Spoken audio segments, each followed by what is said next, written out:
Welcome, warriors. Yay. We are thrilled to be having our very first guest interview episode for our new season today. Woohoo. So excited. We spoke with the wonderful Lindsay Morlock. And before Abby hops into her recap, let me let you know a little bit about who Lindsay is. Lindsay Morlock is a gifted intuitive breathwork healer, hand analyst, and inner child advocate. Lindsay recently left her corporate job as a chief operating officer and moved across the country to pursue her passion of being a spiritual entrepreneur. She believes that her ability to help people heal is grounded in assisting them to bridging the gap between the spiritual and practical realms in a grounded way. Through her work, Lindsay connects with her clients to truly understand what is ailing them while empowering them to realize that they already have everything they need within themselves to heal. She works with people around the globe to help them reconnect with their divine essence, alleviate their suffering, release blocks and limitations, and ultimately helps them to develop the most important relationship they will ever have in their lives, the one they have with their self. All right. So, Abby, let's hop into a recap of this convo. Yes.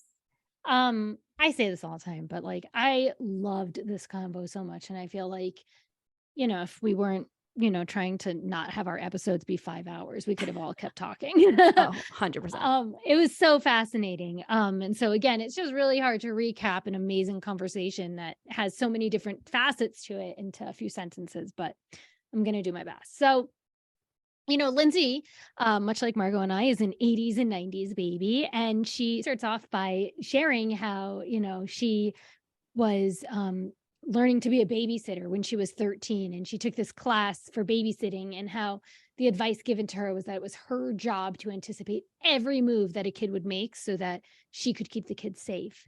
And she took that advice and not only applied it to babysitting, but also applied it to basically every other area of her life, where she was always calculating 10, 15 steps ahead, which in some ways was supportive to her, but also really not supportive to her. She shares a bit about while in high school, while experiencing anxiety and depression, it led her to binge eating as a way of dealing with her anxiety, and that the food was more like a friend that also led to a lot of shame afterwards. She shares now her relationship with anxiety, and how what's really helped her is her ability to really feel her feelings and to acknowledge the emotions she's experiencing and companioning them rather than rejecting them, and how that's led her to take risks and move cross country and follow her dreams for how she wants her life to be. Um, I I can say this so many times. I just felt so connected to Lindsay. I so enjoyed her story, and I could have kept this going for hours. It was just a really interesting, fascinating story, and I just thank you, Lindsay, for joining our podcast and sharing with us.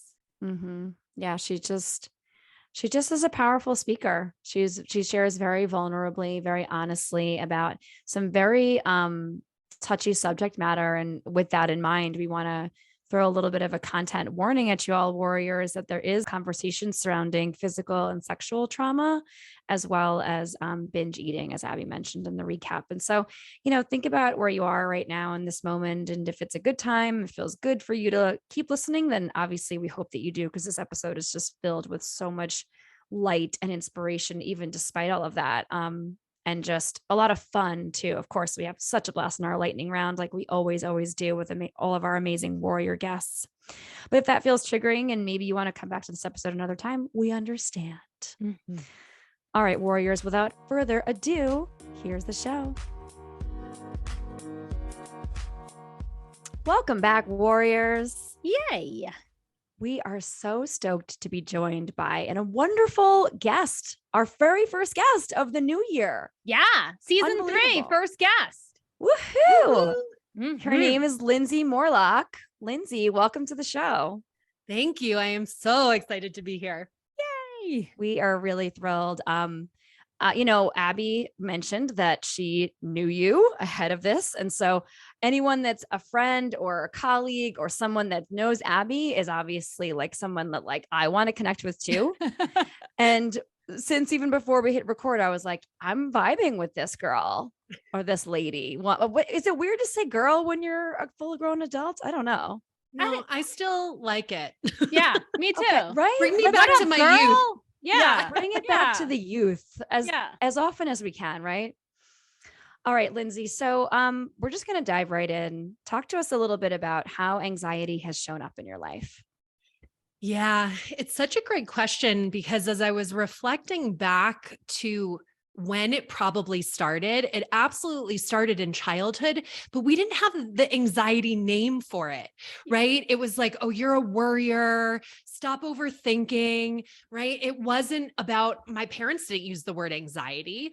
And when I think about it, like I come from a long line of worriers. I mean, it has clearly, I think there's this interesting combination of it being a learned behavior of being passed down generation to generation and observing, right, how people around you are thinking and processing their worlds and adopting that behavior, coupled with some biologic predisposition for, right, for anxiety. So for me, as a kid, we were always taught to think through every consequence to keep ourselves really, really safe. I remember when I was taking this babysitting course, my mom made me take a babysitting course, CPR, the whole nine at the local hospital.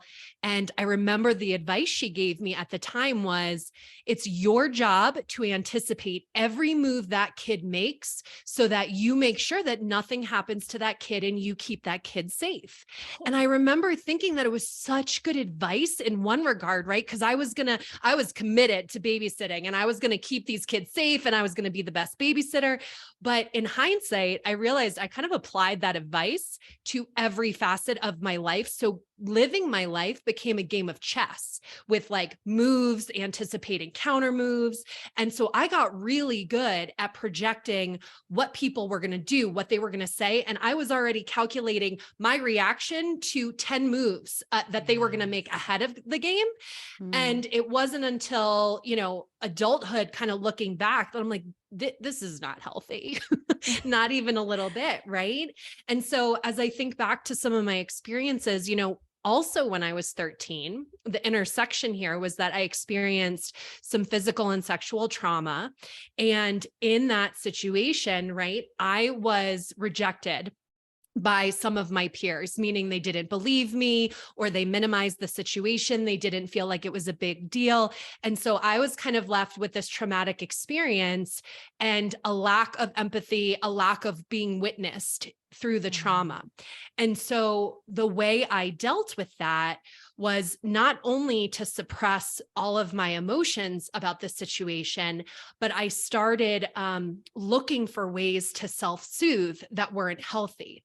And so by the time I got to high school, which was only like a year later after this incident, I started to binge eat.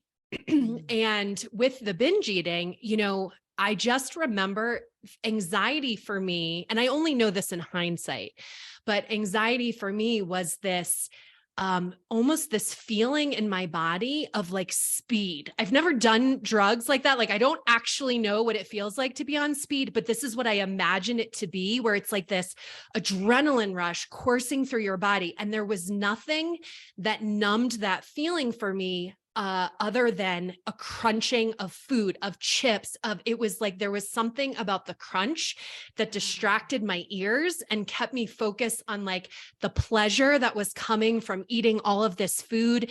And then the feeling stuffed in my body got rid of that like feeling of ick in my stomach, which is where a lot of times I would feel that anxiety. So it was this combination of all of these different things to really quell the fact that I didn't want to feel any of these things because I didn't feel like I could talk about them. Wow. Wow. I have like 100 things I want to say. I mean, the first is, Margot and I are 80s and 90s babies. We were born early 80s, and Me too. same thing, didn't have the words for it, right? For anxiety, and I really appreciate that you shared how you view anxiety as both a learned behavior and a biological, response, predisposition, and everything. And I just so agree with that in the sense that like when we're growing up, especially in the 80s and 90s, but also anyone growing up at any period, we're looking to the grownups. And if the grownups are always worrying, if the grownups are always people pleasing, right, which is a form of anxiety, the fawn response. If grownups are always checking out, right, we don't know, like, oh, hey, this is anxiety, right? We just learned that's what you have to do. If the grownups are always going, right, that's like the normal thing. And so I really appreciate you highlighting that piece about how part of anxiety is a learned behavior. Like we take on what we see the grownups doing around us. And I feel like we haven't like talked a lot about that on our podcast, just in general. We've talked about modeling and all that, but really how so much of it can be a learned behavior. But I also really appreciate the babysitting story on so many levels, right? Like, Yeah.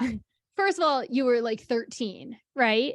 And I started babysitting at like 11 and 12. And like nowadays, who lets their like 11, 12, 13-year-old like watch children? Like what? That is a child, right? But in the 80s and 90s, it's like, no, let's teach a 13-year-old CPR and keeping another child safe, right? Like, it's like, to me, that's mind-boggling now, the pressures that were put on us. And it was just totally normal to be a babysitter at 13. Yeah.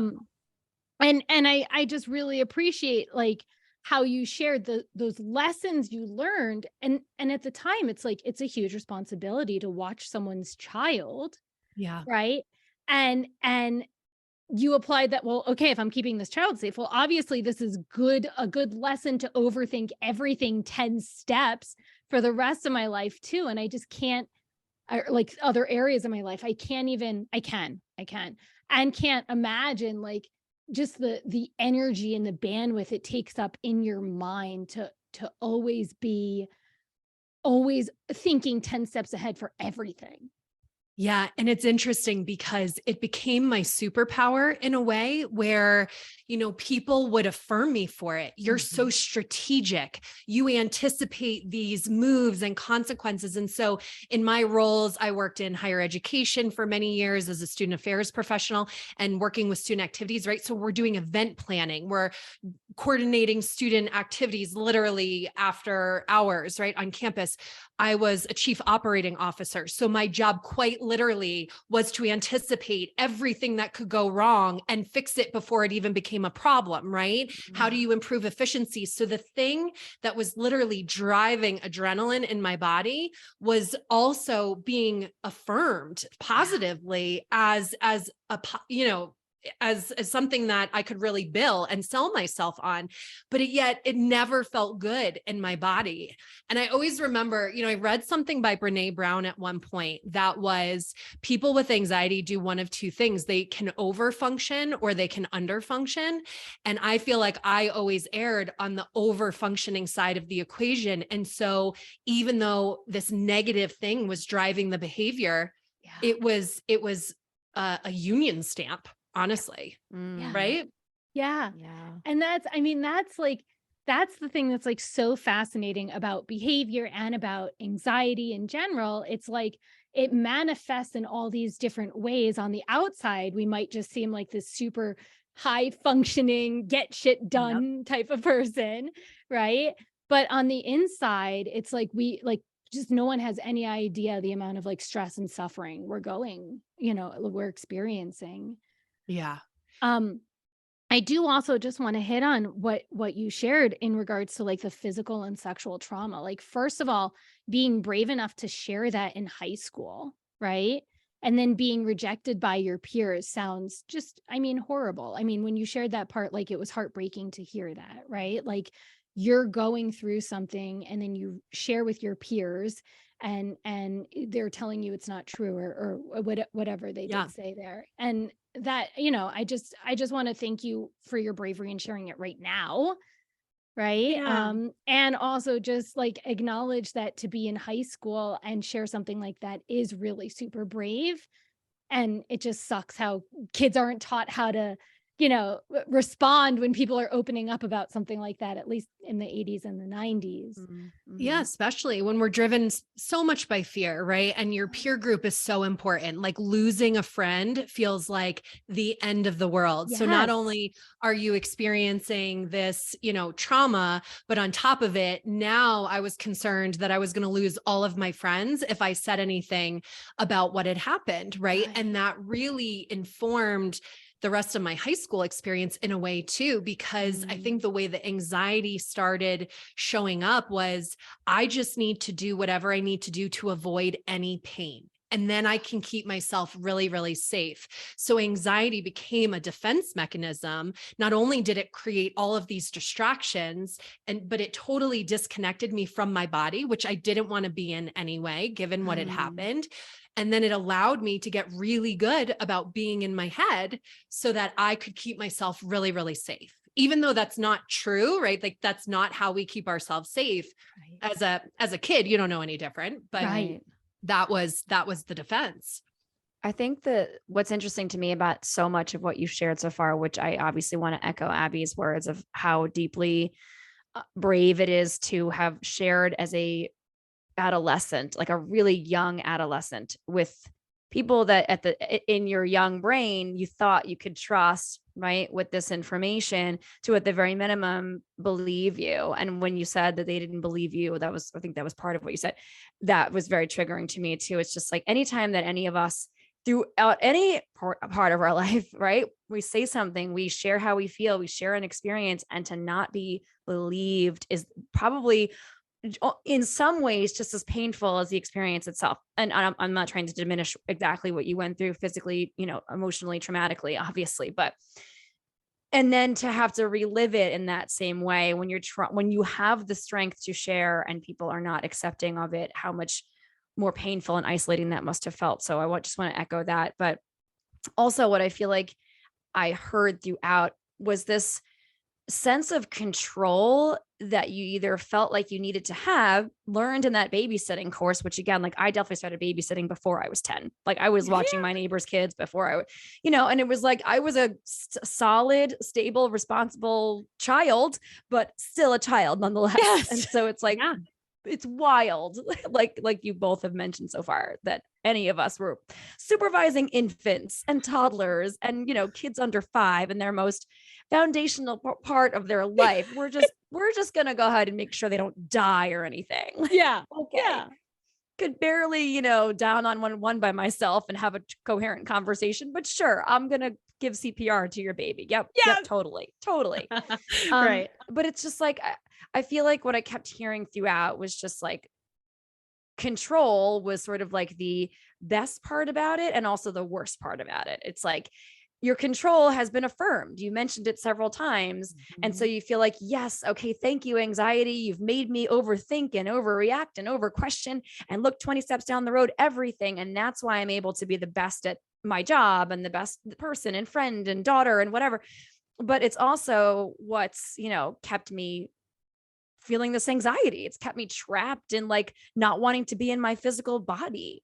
Right. Because it all just feels like so much. So I feel like I'd love to hear more. Please share more about how you feel like maybe the element of control either played into your situation as somebody who was a binge eater at the time, and how, just if you can connect that bridge a little bit more, if there's a bridge to connect with, if you think like about control, and did that play a hand in your binging? It totally did. And I think what's so interesting about being a binge eater is, right, so I was in control of my entire life with the exception of binge eating. That was the place that I was totally out of control.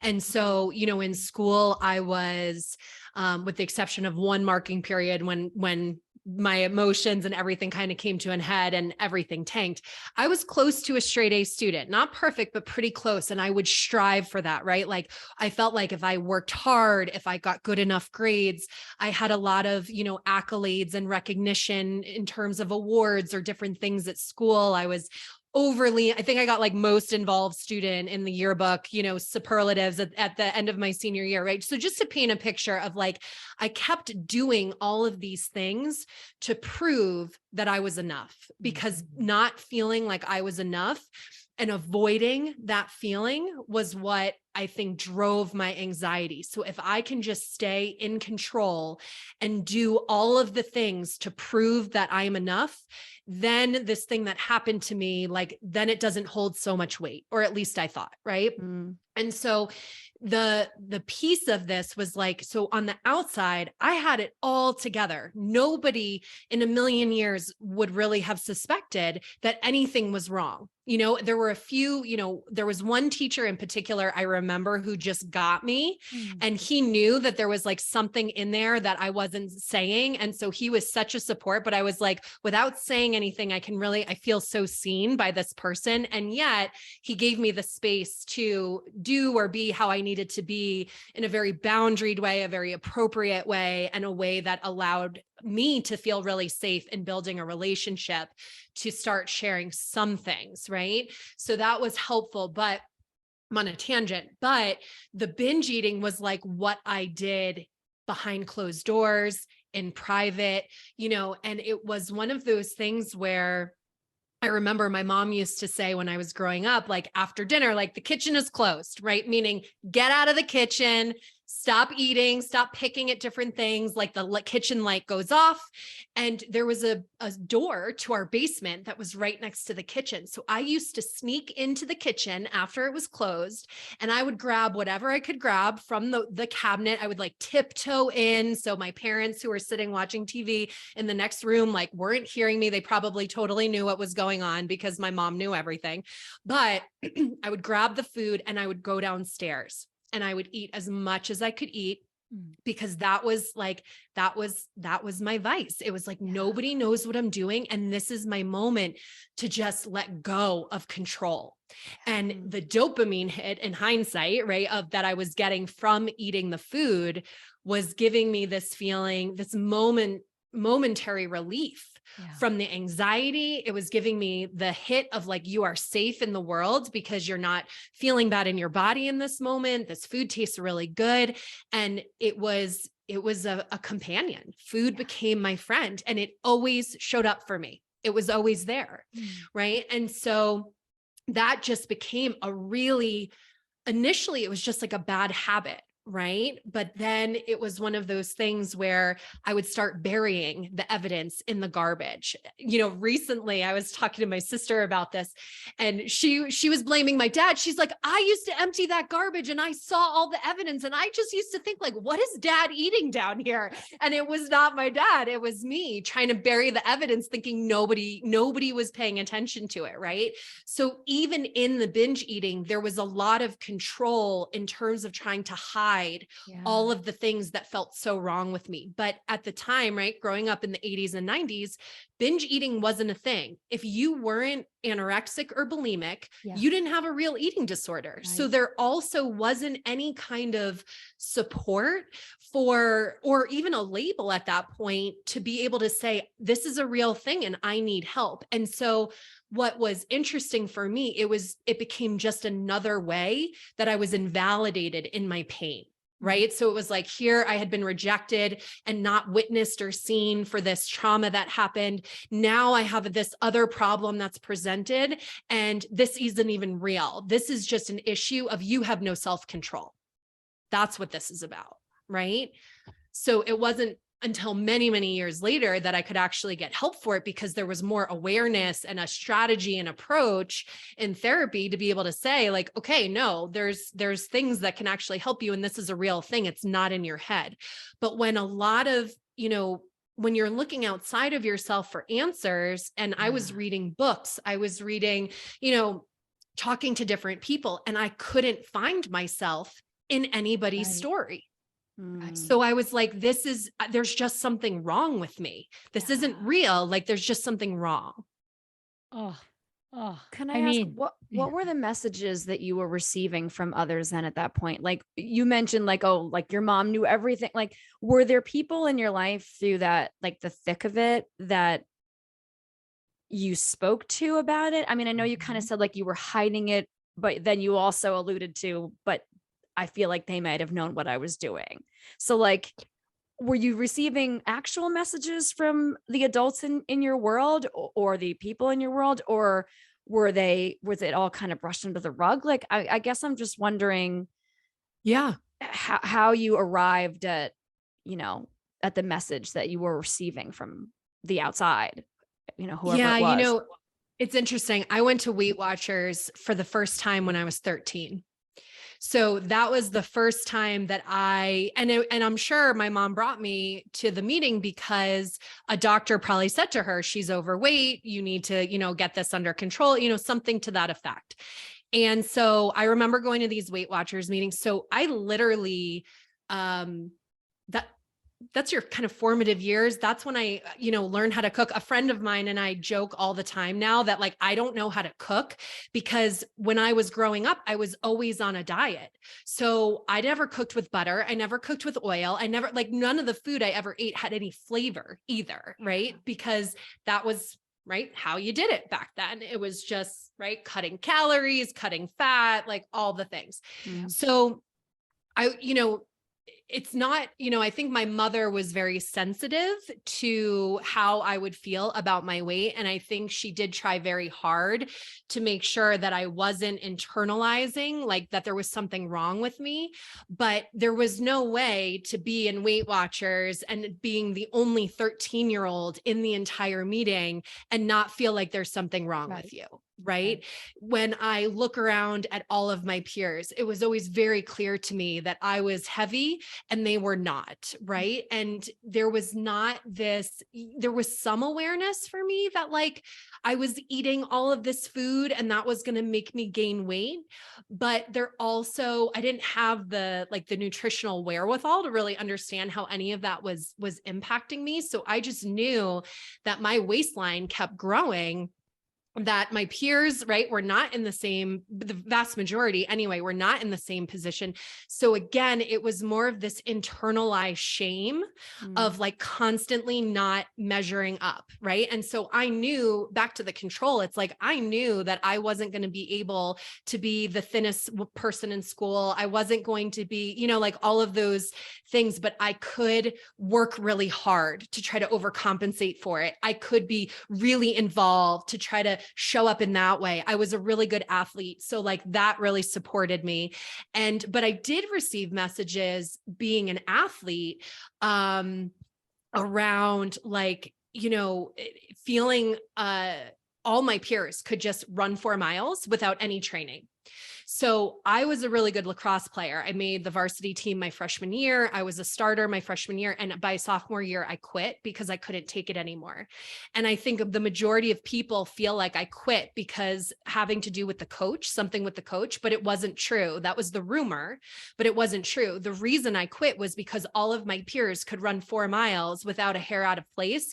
And I couldn't even run the first 10 minutes because no one told me that there was like, you can train to work up to these things. So I just always felt like everybody else can just do these things, but there was no like couch to 5K program. There was no, none of that existed then. So it was one more way that I'm like, I am just not like any of these people. And I couldn't take the shame of being, like, oh, everybody can run this 4-mile run everybody would have gone home already by the time I got there and came back. So instead, I just removed myself. I wouldn't even put myself in situations where I would have experiences where I would potentially fail.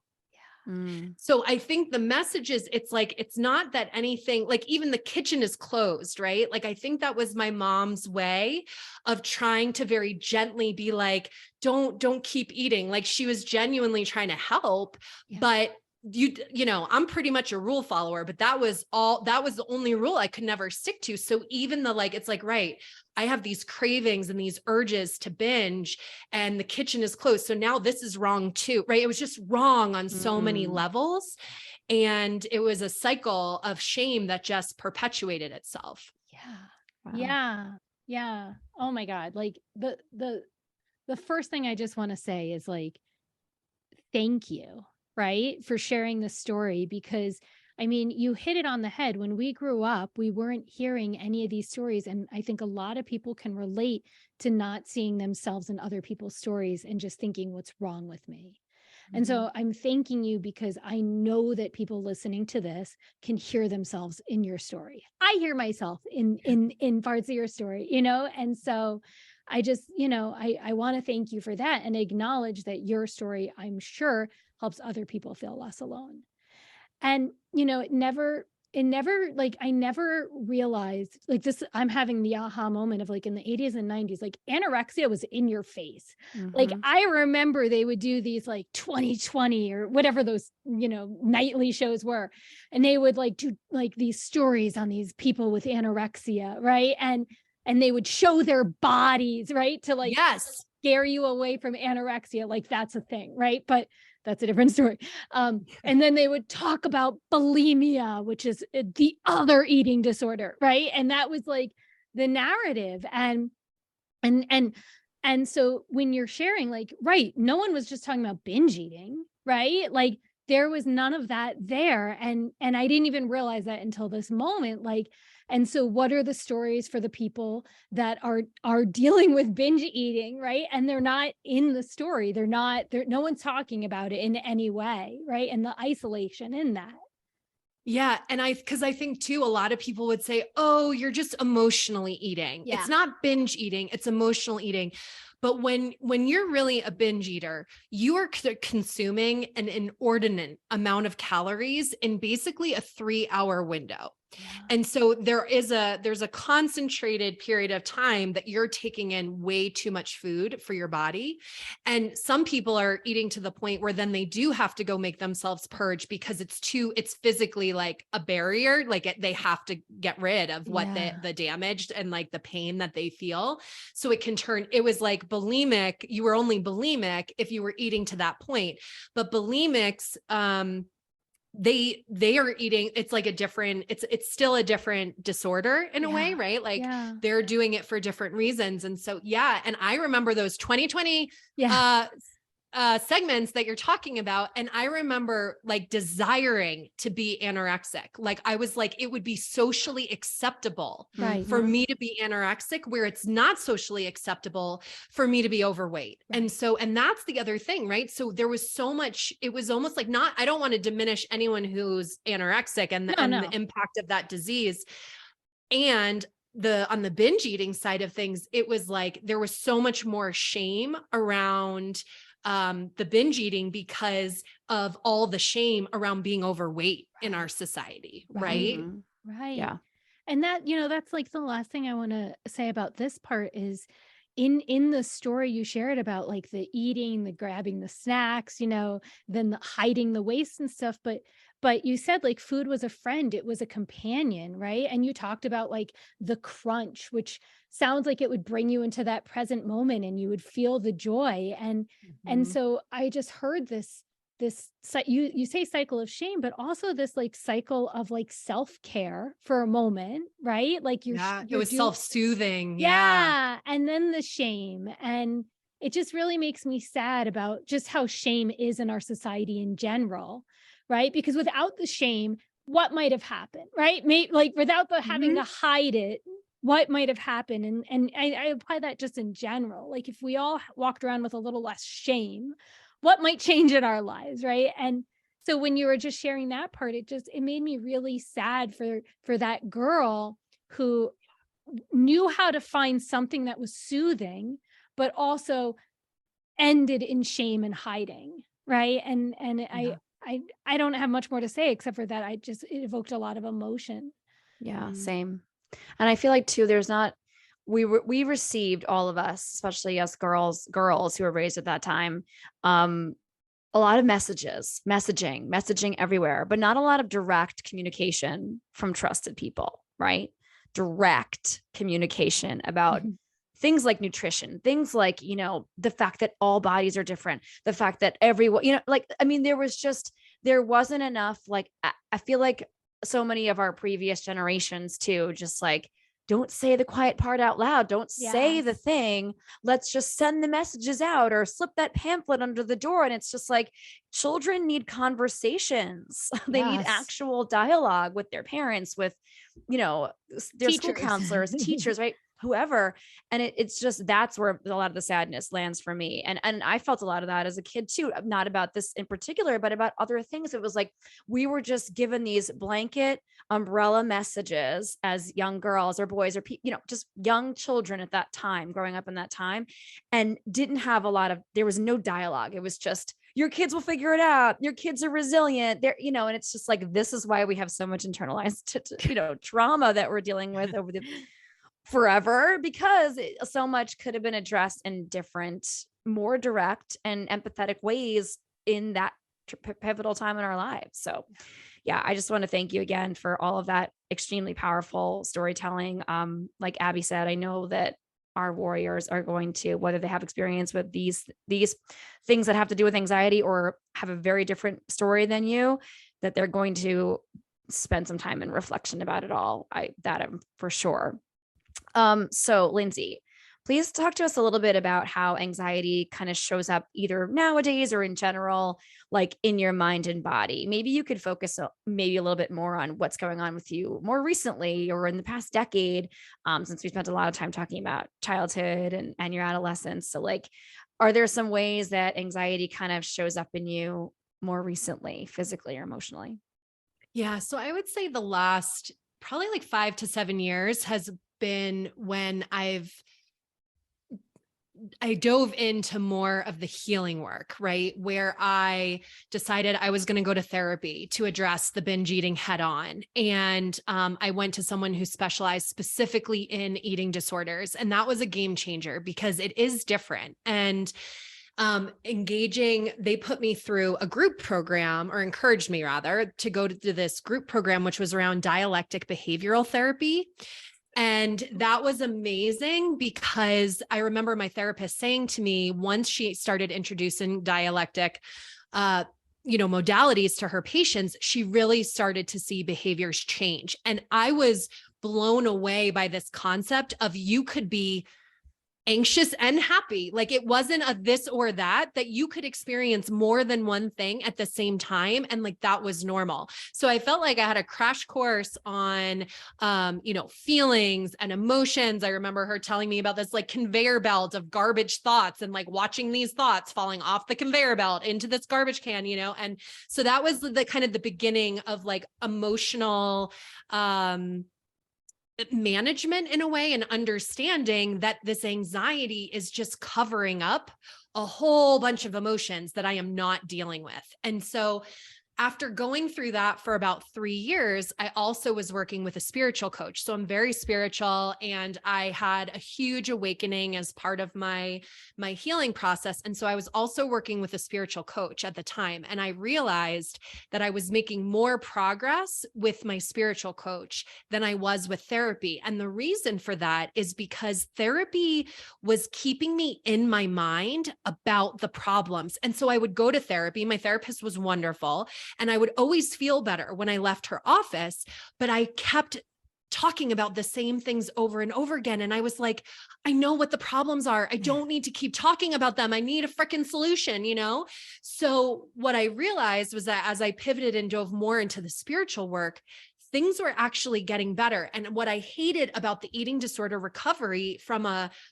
therapy perspective is I felt like I was white knuckling my way through the healing. Like you had to be disciplined and focused, and you had to make, like, every time you were faced with an urge to binge, I either had to throw myself in the shower so that I couldn't actually access food, or I needed to like go sit on my hands and it just felt like, doing that once in a while was one thing, but it was so daunting to have to do that every single day. And I gave up multiple times. I was just like, fuck it. Like, I can't do this, and my therapist would call it that. She's like, you got the fuck it's, like, fuck it again, fuck it. I'm like, right. I'm always in a fuck it cycle. Right. So with that in mind, I'm like, I need something else. And with the spiritual work, I actually got a process for feeling my feelings. And when I'm talking about feeling your feelings, like most people in society are not feeling their feelings. They're thinking their feelings. So if you're thinking about how sad you are, if you're thinking about how mad you are, you're thinking your feelings. You are not feeling them. But when I learned how to like, where in the physical body am I actually noticing the sensation of sadness? Am I noticing the sensation of anger? And being able to use my breath to like breathe and release all of that out, I noticed the urge to eat just went away. So I didn't need to white knuckle my way through it. I just needed to feel my feelings. And so when I realized how powerful the breath was, I decided to go. I had taken some of these like one-off breath work workshops, and I just noticed I had these profound openings, and I just felt so like zen and aligned and good by the time I was done. And so eventually I was encouraged to go, get certified in it, mostly because I was trying to help myself and deepen my own practice. And as a function of that, I decided to do this for others because it was so powerful. So I really use breath work now to really process my emotions. But the thing that I'm learning is that emotions are messages for us. They're meant to be noticed. And if we pay attention to the messages and we get the message, the emotions can clear. But by the time we're in that like anxious state, I've let fear and worry and like all the things get away from me to the point where I'm one big ball of anxiety. And so it's just like the emotion is getting bigger and bigger and bigger because it's like, hey, you gonna pay attention to me yet? Right? And so the minute I pay attention to it and give it the validation that it needs, get the message, like then it all dissipates and I don't feel the need to soothe with some of these things like food or, whatever I might have been doing at the time. Yeah. Wow. Yeah. I mean, I everything. Yes to everything, right? Like, yes to DBT. I love DBT. I find I've only done CBT, like when I went to therapy, but I've talked to so many people that have done DBT and I just love the idea of it. And it's a great introduction for anyone because it offers mindfulness and emotional understanding, right? And then yes to coaching, right? Because coaching is not supposed to help you with the trauma piece. It's supposed to help you move forward in life, right? And it sounds like when you had both of those, you saw the value in both, but you realize like, wait a second, I'm ready to stop talking about the past and really step forward into who I want to be, what I want to become. And I love hearing you talk about emotions. Like, you're right. It's so easy to think emotions, right? Like that person said that thing to me and now I'm angry, but to sit and feel your emotions is a very different experience. And I think for one, not everyone is educated on how to do that. Right. Yep. And it can be really overwhelming and really scary when you've checked out of your body for how many years. So then actually start to feel those feelings, especially the more unpleasant ones.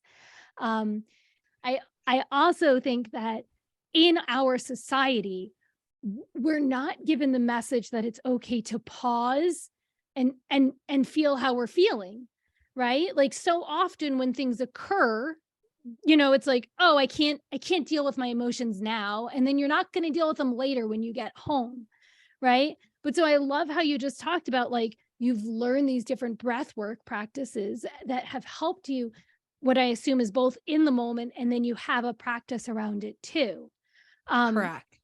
And I love that because I totally agree that like, if we all could just feel our feelings more, it helps change a lot of things that we're trying to change in our life. Well, and I think we've been trained throughout our lives to avoid pain. Yes. And negative emotions, they don't feel good. But the irony of this whole thing is that resisting our negative emotions is far worse and keeps us in that not good feeling place for far longer than if we were to just take a moment to be present with whatever is coming up, really validate our right to feel whatever it is that we need to feel so that it can move through us in a wave. We can come back into a place of like feeling good and in a place of alignment very quickly.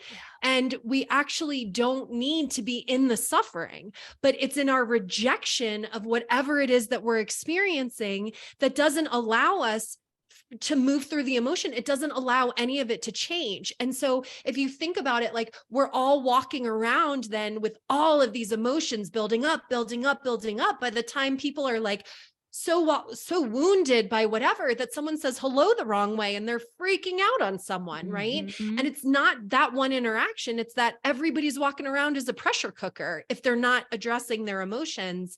And we've been taught that like, if we have an emotion, there's something wrong. And it's for me, one of the biggest learnings I had is that every time I have an emotion, to not say to myself, what's wrong? It's what's the message? Yeah. Yeah. Mm-hmm. I love so this. good. Yeah. It's so good. I mean, and I just love, I wrote down like verbatim, you said, feel your feelings, don't think your feelings. And that really lands for me. And while I mean, semantics are important to me. And so I just want to say that like, for me personally, I need to first, for me, I associate the thinking with acknowledging the feeling, right? Now, that's a very sticky place. You can spend too much time up here and not enough time asking yourself those important clarifying questions about where am I experiencing this pain, this trouble, this whatever.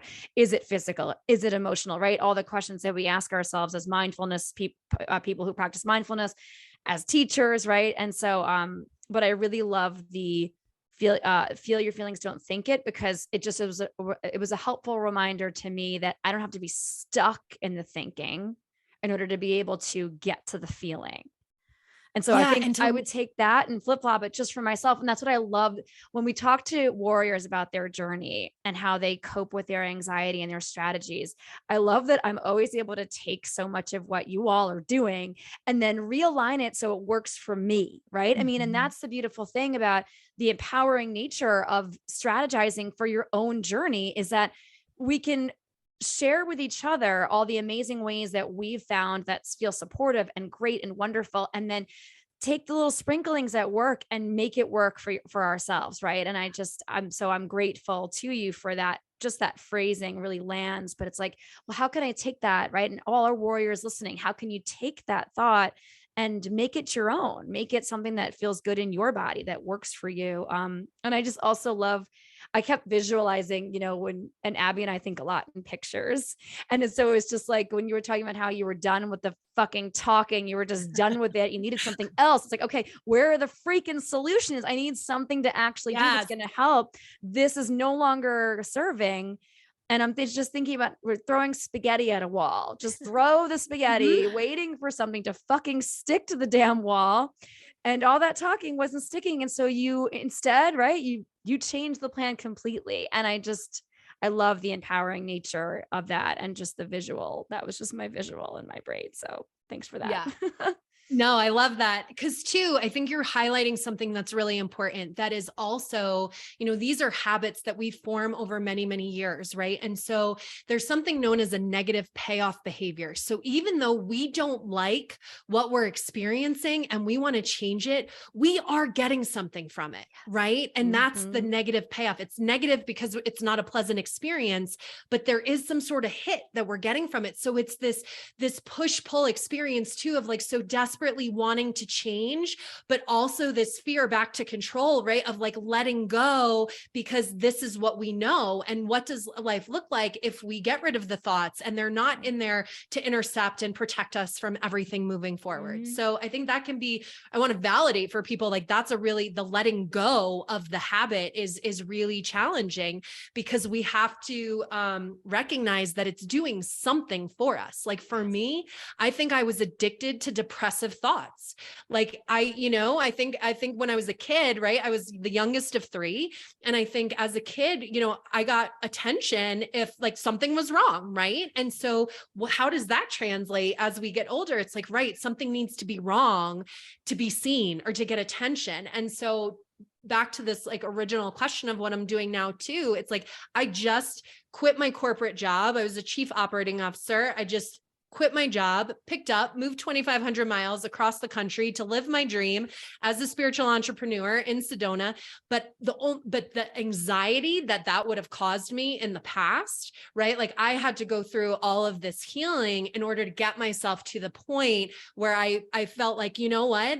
I'm no longer willing to allow myself to get attention from like these depressive thoughts. Like if I'm going to get attention, I want people to be like, how did you blow up your life? And how do I do that? Right. Like that's the kind of, so I had to reframe the like payoff behavior and like get myself excited about where I was headed. Yes. Oh, so good. This is a perfect segue into this next question. Really is. If you could go back in time and offer yourself a bit of advice, what would you say? That your emotions are not good or bad, right or wrong. They are intuitive messages from your soul and they need to be validated. Like really, like I cannot impart on people enough that when we are rejecting our emotions, we are rejecting a part of ourselves. And that is the point, I think, of our lives is how can we just come more and more into acceptance with whatever our experiences are in the moment. And so I wish I knew that like emotions weren't bad, that they were just there to give me a piece of feedback about my body, about my experience. And I think that would have, I think if I knew that about emotions, that would have been a game changer. I mean, just full body chills right now. Crazy. Yeah. Oh. I wrote down intuitive messages from my soul. Like, whew, oh man, yes. Put that on a postcard. Hang it on my wall. Send it to everyone you know. Yeah. Honestly, Lindsay, you need that on a shirt, girl. Yeah. I feel like I got to give my coach credit because this is coming from her, what she channeled. So I've just learned from an amazing woman. So we all have mentors that we can. Yeah. I love that crediting to your coach. That's amazing. Yeah. All right. So final question before we get into some lightning round fun. What does being an anxiety warrior mean to you? You know, I think it's about getting rid of this idea of perfection. And it's just continually building that muscle to show up, just like keep showing up. Because I think one of the things that our minds do when we're anxious is we can spiral into all of the reasons that prevent us from having experiences in our life, right? And that can keep us really safe, but it also prevents us from doing some really cool things in the process, right? And for me, right, I was always driven by fear of making mistakes, fear of rejection, right? Fear of failure. And that prevented me from experiencing a lot of different things. And so I think being a warrior, like that, doing the work and showing up for yourself, that is the hard work. If it was easy, more people would be doing this and our world wouldn't look the way it looks, right? So like improving yourself, like working on yourself and just keep showing up as messy and imperfect as it all looks, like that's being a warrior. Like just keep showing up. Yes. Just keep showing up. Yes. I love it. It's so beautiful. Thank you. So true. So true. Exactly. Yeah. All we need to do is keep living, keep showing up. Yeah. It's good. Good. Okay. Well, that was fun and all. Now for the anxiety portion of the show. That's right. You want to prove that you're a warrior, Lindsay. You got to get through the next. All right. I'm going to show up. With Get ready to show up. This is my favorite part of every interview. I mean, we joke about like, we love hearing people's stories. We love learning about their strategies, like all the things that are meant to inspire and empower. But at the end of the day, I think Abby and I are just giant children that are just looking for people to play with. Yeah. I love that. Yeah. Oh, that's so true. We are. We're looking. We really are. We just want friends. Yeah. So fun. Which is why we have 3 episodes about anxiety and adult friendships now. Warriors. You know where we are in this friendship game. All right. So Lindsay, are you ready for lightning round? Lightning. I love the sound effects. Yeah, I know. These are our professional stings. What are you talking about? That wasn't us just now. We hit a button on our beep, boop, boop, boop, boop on the screen. And we hired really good money. We paid really good money and hired some experts for that. It was very Elvis Duran. It definitely was. Woo, Northeast reference, everyone. Yeah. Tri-state, New York, Jersey, Connecticut girls over here. Okay. Yeah.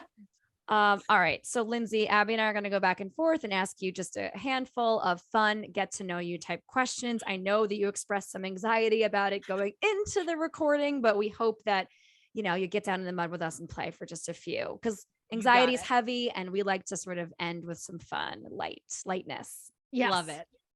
Perfect. All right. Abby, I'll go first. Yeah.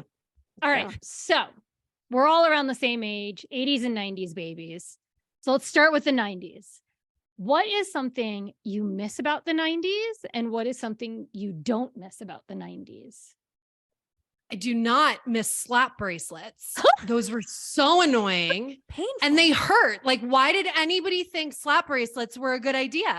I mean, I think eventually they determined that they weren't and they were banned from schools, but like they were not when we were going through it. Yeah. So for one, and I'm definitely down for like some like don't go chasing waterfalls music. Like, I mean, it's got to be the 90s music, right? Like, when the songs from the 90s, I love the 80s music far more than the 90s, but the 90s music just like takes me back to like a moment of like that dance we were at or how we were, you know what I mean? Like somebody's basement we were hanging out in. And like, it just brings me back to that moment. Oh, yes. Love it. Yeah. That is well done.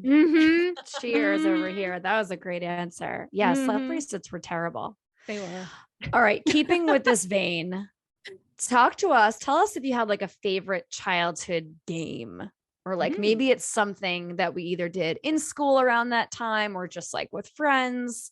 Or could it be like a board game or something like that too? But like, what was your favorite childhood game?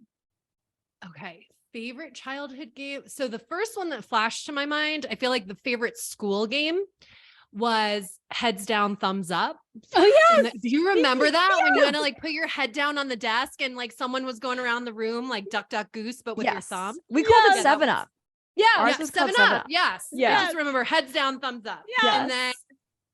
And then in terms of like actual games, I was a tomboy.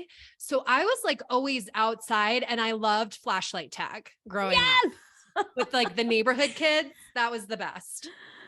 Okay. I've never done plays flashlight that tag anymore. Oh my God. Yeah. Flashlight tag and like capture the flag at night with flashlights. Those were like similar, but different, but I loved both those games. Yes. Or Ghosts in the Graveyard. Like that was another, I that always was so freaked out by it, but I loved that. Yes. I love that one. Had my 5th grade birthday party. My mom owned a nursery school and it was next to a graveyard. Oh and my so gosh. we had these like grandiose ideas to play this, but we were all way too freaked out by the time it came. Of course. You were like, we're brave. We're going to play. See, I miss this from the 90s. Where are these games? Right. Right. Yeah. Okay. So what is something you would recommend someone do if they came to Sedona for a visit? Oh, okay. Definitely do a pink Jeep tour because the Broken Arrow tour is one of my favorites. It's super fun. They take you in an open air Jeep Wrangler. It's a great way to get on the land. For any of your like Northeast people who know, like going down the shore in Sedona, they say you're going on the land, right? So, but it is majestically beautiful here. And so I think I've come here on spiritual retreats, there's like amazing practitioners who can help you with like healing or different things, but also just the hiking. There's nothing beats the hiking here because everything here is like a 360-degree view. It's magical. It really is a beautiful place. I've only been once, but I got to get back out there. It's so beautiful there. It's gorgeous. I've been once too. Now we're closer. Me and you, Lindsay. So I know my husband and I will make a trip out there in the next year or so. So we'll be in touch about this. Yeah. Nice. Maybe we do some kind of anxiety warriors retreat in Sedona. Yes. That'd be fun. Right. Planting seeds. Planted. Seed planted. Okay. All right. If you had a 25th hour to your day, how would you spend it? But like every day has 25 hours now for you. Okay. This is a tough question. Yeah. Honestly, I think I'm really challenged at playing. Like I am really good at working. I'm really good at being serious, but there is a levity about me. So if I had that extra hour, like I really feel like I need to figure out how to play. And so I don't know how to answer that question because I don't know how to play yet, but that is what I feel is needed in my life. So that's, I think, love that. Try to figure that out. I love that, like beginner's Improv mind class. about it. No, don't do it. Which is also terrifying. Yeah. I think that's your next step is an improv class. So funny. Find that It hour. probably would help me let go of control a little bit. No joke.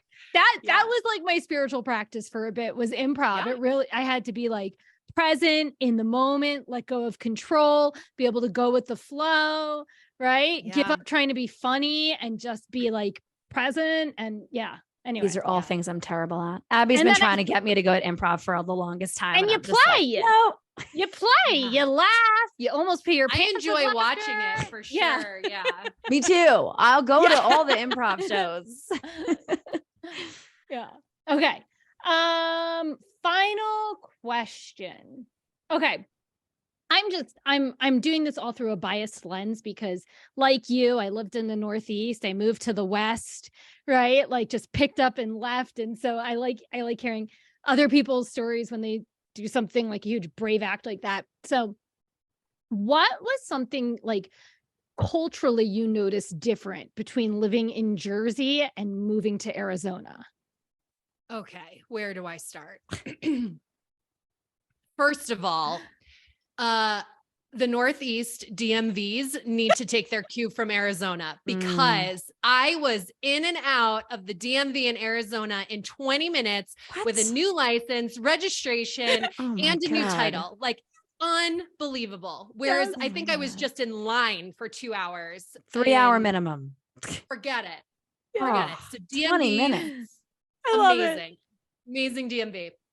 But I would also say like, it is so, my experience out here, it's so strange. Like people don't show up when they say they're going to show up, like, especially like service providers or like there's something called like Sedona time. Right. And so people are on kind of their own schedules and, but even like contractors or things, I'm like, ever since I got out here, I'm like, I want to be a contractor. I want to be a truck driver. Like I want to be all these things because it would be so easy to just make people happy because you don't have to do a whole lot to just like, all you have to do is show up, you know? Yeah. So and that would never, I just feel like that would never happen in the Northeast. No, I love that I asked this question because I love that you're saying that. There are so many times where, because my husband is from Colorado, right? But I grew up in New York. And so like when stuff happens where a service provider has to happen or something, whatever it is, I'm like, how do these people even have a job? Like, yes, like they would not like have a business in the Northeast. Yeah. That you see it too. Yeah. Yeah. And my last one would be this whole like propane thing. Not that people don't have propane tanks in other parts of the country, but I have so taken for granted utility availability in the Northeast. I mean, Arizona has got water problems. This whole filling up a gas tank thing has been a whole new education. Like, so yeah, I feel like those are two totally different worlds. Not to mention when I changed my car insurance, I was talking to the woman on the phone and I said, you know, in New Jersey, like you still have to be mailed the insurance card. Like you can't even print it out online. They have to mail you the separate card. So anyway, I'm asking the woman on the phone, do I need to print it out? Do you mail it to me? She goes, oh, honey, we're just so happy you even have insurance. You can just pull it up on your phone. I was like, okay, like where am I moving? You know? That spikes my anxiety. Okay. Final question. If you could be in any existing movie, what character would you be and why? Ooh, that is a good question. Honestly, I feel like I really relate to Eat, Pray, Love. And I feel like that Julia Roberts, honestly, like in Eat, Pray, Love, right? Where she's just like trying to find herself through all of these different experiences. And yeah, I think that's the one that comes to mind. And you go to some awesome places. Yeah. Yeah. That's Yeah. true. and Good the point. places. The ending in Yeah. Bali. I mean, Bali's been on the brain lately. So yeah. Spoiler alert, just kidding. The movie's crazy old. Oh, And the book is oh, even older. I remember right. that like was Yeah. such a well-worn book of mine, multiple times reading that. Yeah. Yeah. beautiful. All right, Lindsay. Well, thank you so much for playing with us for a few to end our Yeah. episode. Thank you. Before we have you share with our listeners how they can connect with you, where they can find you online and social media and all that good stuff, do you have a win of the week, big or small, to share with us? Yeah. So, you know what? I recently launched a podcast of my own, and I feel like I've been having sound issues. I've been having all these different things, but you know what? I'm showing up every week, imperfect as it may be. And that just feels like a win this week. I gotta take that as the win. Just keep showing up. Right. Yes. Yes. So Yes. true. It's a good Highly one. recommend you all checking out the podcast called Guided. Well, you can share all of it, Lindsay. But Yeah. it is definitely an awesome podcast, and there is a lot to learn for sure. But yeah, exactly. You just keep showing up, keep doing it, and the practicing with not being perfect is like also a huge win, right? Like the learning, right. as The you letting go. go of control. Yeah. Exactly. Yeah. All right. So share with our listeners how they can connect with you. Yeah, thanks. So the easiest way to connect with me is my website. So it's just lindsaymorlock.com, and Lindsay with an AY. And then I have this podcast, Guided with Lindsay Morlock, that I'm excited about. And I do monthly breathwork circles for my groups. So anybody who, may have connected with the whole piece about using, anxiety or using breathwork for purposes of helping anxiety. I do those circles once a month around the full moon to use the energies of the moon to help release all of the things that are ailing us. So, I love that. yeah. I'm And gonna on have to come to Instagram, one of those. yeah. Yes, please do. They're super fun, beautiful group of people that come, and just very, very supportive and really interesting experiences that people have. So I love connecting with people in that way. And then, and then I am on Facebook, although I feel like I use Instagram more, but at Lindsay_Morlock is my handle there. So amazing. All right, Lindsay. Well, thank you so much for being a guest on our show. It has been just so much fun, so inspiring, and just a pleasure. yeah, thank you for having me. Yeah. Bye. Bye. Holy cannoli, warriors. Yes. What to say? I mean, I'm just once again just floored by the brave, inspiring people that are just like, sure, Margot and Abby, I want to talk to you for over an hour about the shit that I went through as a kid and my adolescence and my adulthood, and be brave enough to say it all like on a platform where so many warriors get to hear it. It's mind-boggling and warms my soul like at deep levels. It's just, And this episode was just like all the others in that way. I just feel like Lindsay has such a power to her. There's something about the way that she speaks and how deeply connected she at least comes off, right? That how, to me, I feel like watching her over Zoom, obviously, and listening to her tell her story, there's just like a inner power that radiates from her, that I feel like she speaks with such clarity and authenticity and vulnerability in ways that feel very disarming and trustworthy. So I felt deeply connected to her story as she bravely shared today. Yeah, same here. And I totally agree. It's like this confidence and like acceptance and owning her story, right? Like it just I know what you mean in that power. Right. When you said confidence, I was like, yes, that's the word. That is it. Yeah. 100%. So, I mean, there's so many takeaways.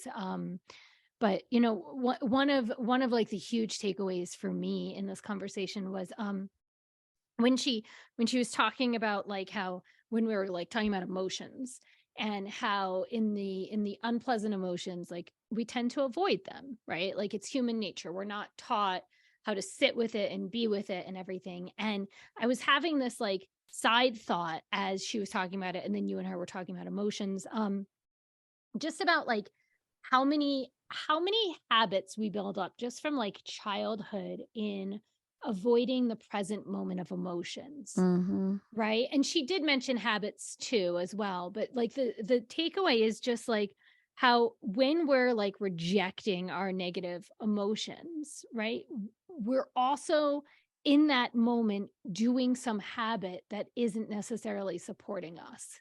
Mm-hmm. Right. And so it's like, how do we catch the space before the rejection to actually be with that moment, even if it's just a moment, right? Because we do live busy lives, right? A lot of times when the big emotions happen, they're not when you're like sitting at home reading a book, right? Like that's a good time. And so to catch it before the rejection so that you can then make the choice to do something else with it and not reject it. And so that was like one of my like really big takeaways in that. I love the whole emotions conversation. Yes. Yeah. Yeah. What about you? I think part of it too is like the familiarity. It's like we attach, like you say, habits, right? I always associate that with like, even if a habit is deeply troubling and uncomfortable, like in the grand scheme, or if you were to look at it from like a bird's eye view or something and look down at yourself and say, that's not a healthy habit, or that isn't being helpful or serving, but it feels familiar. And so in that, it winds up feeling safe, even if it isn't going to offer us the safest of outcomes or inevitable feelings. And so, yeah, I definitely, that was 100%. I think my takeaway, just in line with your own, was just the entire conversation around emotions and how deeply she seems to be tuned into her emotions. And I think that kind of leads into my first takeaway, which was just that I think I wrote it down. I have to flip to it. It was the feel your feelings, don't think your feelings. Right. And I loved the simplicity of the statement and how it feels like something you could just put on a postcard or a post-it and like have it be a nice reminder, which sometimes nice reminders that we can offer ourselves all the time can turn into habits, right? Yeah. And so if I can practice remembering that phrase and making it my own, that's some of the ways that I feel like I connected. It was just like, okay, I'm going to take what Lindsay said and make it into something that works for me too. And just like the strategies surrounding breath work. And obviously that was a big game changer for me in my yoga and mindfulness journey, which was my first step into really offering myself tools and self-care for my anxiety way back when, and having those things be practical. And so I think that my other major takeaway is just how, you said confident, I said powerful. And I want to just also add like attuned. Lindsay seems like the kind of person that really walks the walk, at least in this stage of her life. And that's part of the reason why she's in service of others, to help others empower themselves to walk the walk and to move through the discomforting work that it may take in order to live more fulfilling, wonderful, rewarding lives. I also love that emotions are intuitive messages from the soul. I just feel like I just want to write a bunch of postcards from Lindsay and have them write them to myself. Yeah, I love that. Those postcards from Lindsay, and then like just the messages. New business idea, Lindsay. There you go. You're welcome. Yeah, exactly. No, I love that. I love that. I will say, like, for my final takeaway, it really, and I did talk about this on the pod, on the episode, it really struck me how she couldn't find her story in the narrative of our times in the 80s and the 90s. And I just really wonder how often so many people felt alone when they couldn't hear their story through someone else's experience, lens, journey, and how isolating that is, and just how important it is to keep sharing our stories, because there's more of a chance that someone will find it, right? Like we have the internet now. We didn't have that in the 80s and the 90s. It was just weird chat rooms where you said your age and your gender, right?